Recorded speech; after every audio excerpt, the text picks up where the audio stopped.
कहेली समधी के दीदी, कहेली अगुआ के दीदी, कहेली दुल्हा के दीदी। डाढ़ दर्द करता, कपार दर्द करता, पेट दर्द करता।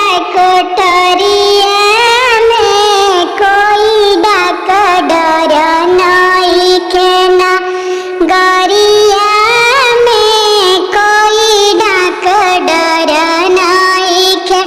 कहेले हमारे चाचा